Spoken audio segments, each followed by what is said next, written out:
Bayangkan seorang tokoh politik yang selama berdepan serangan semasa kempen tetapi tetap bangkit dengan hati terbuka dan ramah sambil menawarkan satu visi kepimpinan yang penuh prinsip.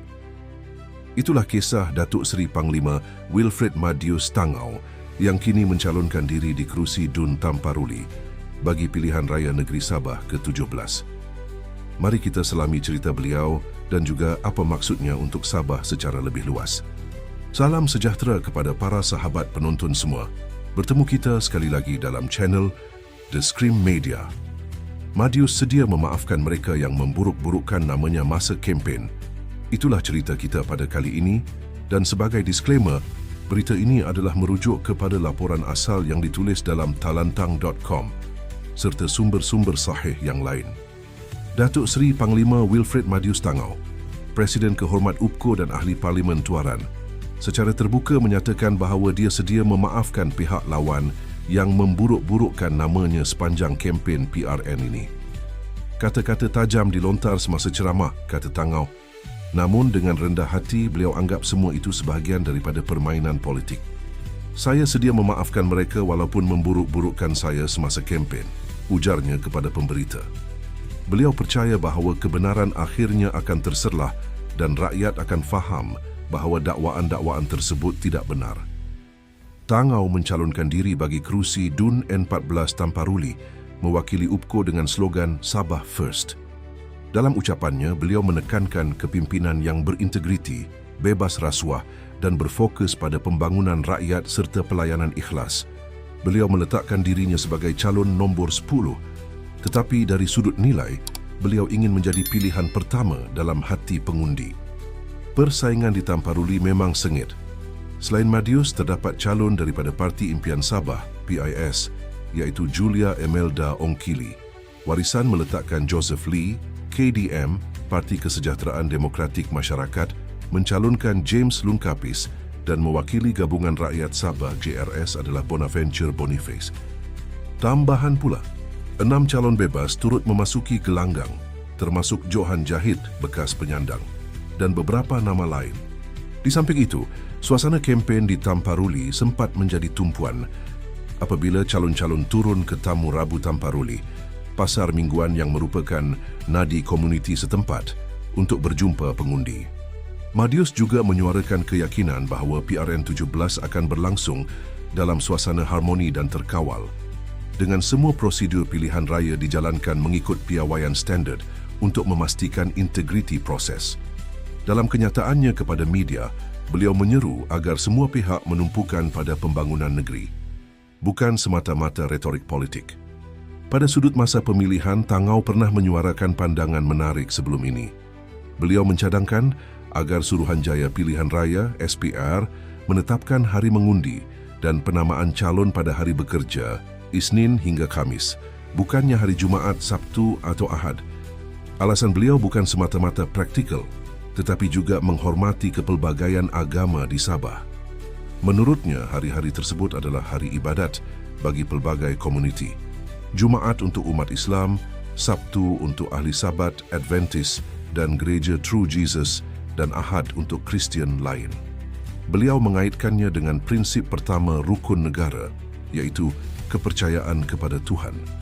Nilai-nilai spiritual tidak sepatutnya dikecilkan dalam urusan demokrasi. Cadangan ini menunjukkan betapa pentingnya bagi Madius untuk mengharmonikan elemen kerohanian dan sivik dalam politik. Dari segi latar belakang politik, Madius mempunyai reputasi bukan sahaja sebagai ahli parlimen Tuaran, tetapi juga sebagai tokoh yang lantang memperjuangkan isu hak Sabah, terutama berkenaan pelaksanaan agenda Sabah First dan hak-hak negeri di bawah Perjanjian Malaysia 1963 MA 63. Dalam senarai calon UPKO yang diumumkan sebelum ini, beliau disebut sebagai calon penting dalam usaha parti memperluas pengaruh di Sabah, bukan hanya sebagai simbol tetapi juga sebagai pemain strategik. Menarik juga untuk dicatat bahawa pertandingan di Tamparuli adalah sebahagian daripada gambaran besar PRN Sabah kali ini. Sebanyak 596 calon dari 23 parti politik mencabar untuk 73 kerusi negeri, satu rekod yang menunjukkan betapa hidupnya demokrasi di Sabah kali ini. Situasi ini menimbulkan persoalan. Adakah sistem demokrasi tempatan semakin inklusif atau semakin kompleks? Dari segi dasar, Madius bukan hanya bercakap soal retorik. Sebagai ahli parlimen, beliau pernah membangkitkan isu kos elektrik di Sabah, menegaskan bahawa subsidi tarif elektrik negeri sangat tinggi dan mencadangkan agar kerajaan membuat langkah untuk menstabilkan kos ini demi kebaikan rakyat Sabah. Kesemua ini membawa kita kepada analisis yang lebih mendalam. Apakah makna kepimpinan berprinsip pada zaman politik kini, terutamanya di Sabah yang mempunyai sejarah berjuang untuk kedaulatan negeri melalui MA 63? Madius membawa mesej itu dalam bentuk kempen, tetapi sejauh mana ia resonan dengan pengundi hari ini? Apakah strategi beliau yang paling efektif memaafkan lawan, menekankan moral, atau memperjuangkan hak negeri? Dalam konteks pilihan raya negeri yang banyak penjuru seperti ini, Tamparuli mempunyai 13 calon. Adakah nilai integriti akan menonjol dalam perhitungan pengundi yang semakin pelbagai? Dari sudut sejarah, kita boleh bandingkan pemilihan ini dengan era sebelumnya di Sabah, di mana perjuangan HMA 63, identiti negeri dan pembangunan tempatan selalu menjadi tema sentral. Madius dengan pengalaman parlimen dan akar umbi tempatan mungkin mewakili satu kesinambungan perjuangan kaum kadazan dusun dan pemimpin tempatan yang mahu Sabah berkembang secara berdaya saing tetapi tetap mempertahankan identitinya. Pada masa sama, cadangan beliau agar SPR menetapkan hari mengundi pada hari bekerja mengingatkan kita bahawa politik bukan hanya soal kuasa tetapi juga soal penghormatan kepada nilai sosial dan agama. Ini boleh menjadi pengalaman demokratik yang lebih inklusif. Satu contoh bagaimana elemen kerohanian boleh dimasukkan dalam proses politik secara hormat. Akhir sekali kita mesti bertanya, jika Madius terpilih, apakah impak ke atas dasar negeri seperti subsidi elektrik, peruntukan MA 63 dan pembangunan infrastruktur?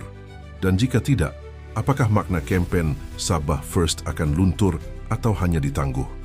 Para sahabat penonton, jadi itulah kisah Madius Tangau di gelanggang Tamparuli, seorang veteran politik, tetapi juga calon yang mahu menyatukan antara nilai kerohanian, hak negeri dan integriti kepimpinan. Apa pendapat anda? Adakah kempen Sabah First dan mesej maaf-memaafkan itu cukup untuk menang di kerusi yang sengit ini? Atau adakah pengundi lebih mementingkan dasar konkret dan janji pembangunan? Tinggalkan pandangan kamu rang di ruangan komen dan jangan lupa untuk like, share dan subscribe kalau kamu orang mahu lagi video analisis politik seperti ini. Terima kasih sudah menonton. Sekian, kita jumpa lagi.